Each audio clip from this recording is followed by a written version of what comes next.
In Peter Woolen's article, Counter Cinema, the idea of transparency versus foregrounding is discussed. Transparency regards the practice of a seamless film where the medium is never made apparent and the audience forgets that they are watching a film. This is a practice of orthodox cinema. Counter cinema disrupts this by foregrounding the medium, making the audience aware of the film's construction. One work that prominently exhibits this is the BBC television show Fleabag. In the 2016 television show Fleabag, writer and star Phoebe Waller-Bridge plays a quirky, depressed, self-deprecating woman navigating the wake of her best friend's suicide. A seemingly Hollywood-approved, orthodox narrative, the show takes an interesting turn to counter cinema with one important act: the breaking of the fourth wall.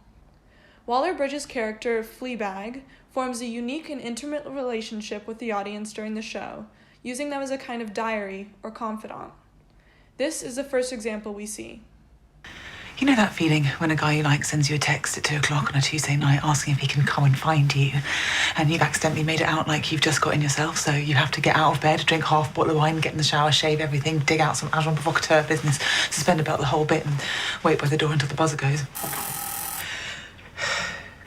Through a series of glances, smirks, and snide comments, Fleabag manages to draw attention to the medium she exists in. Every look is a reminder that she sits behind a screen, one that you are watching and was recorded by a camera in a studio. A reminder that the show was created in a real physical space. A second example is the final scene of the show. Pause now if you'd like to avoid spoilers. Fleabag has gained a greater sense of self while losing the biggest love she has ever known. As she begins to walk home, the camera moves to follow her.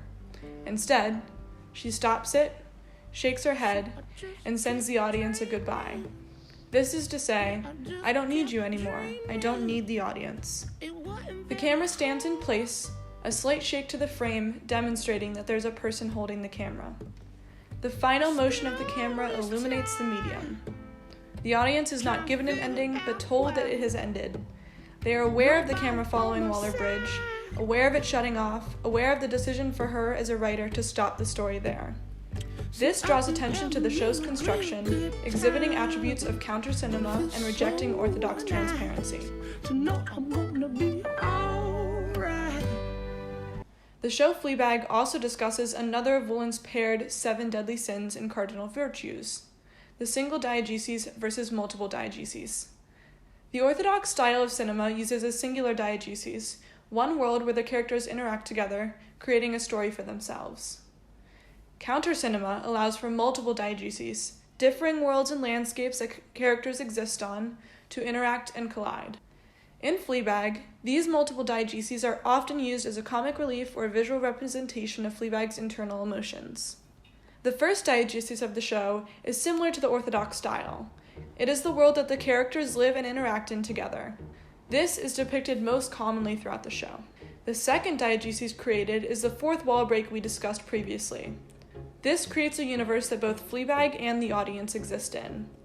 This is also a world that none of the other characters can access, though the priest character has a suspicion of its existence. A third diegesis is created in this scene, where Fleabag is riding the subway.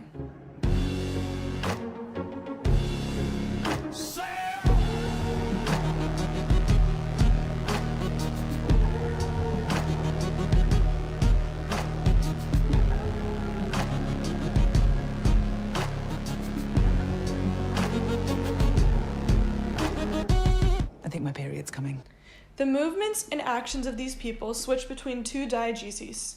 Their neutral riding of the train existing in the first, orthodox diegesis, and their dancing existing in a third diegesis that, similar to the second, only Fleabag and the audience can see. But, different from the second, characters of the first diegesis are involved in this world and affect it. These worlds, these 3 diegeses, draw attention to the varying existence of characters and the information that the format of cinema withholds from them.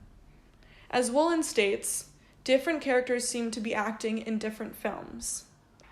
The audience is illuminated to the restrictions the medium of cinema places on the characters, and therefore the viewer becomes more aware of the medium. These effects show Fleabag to be often a work of counter cinema.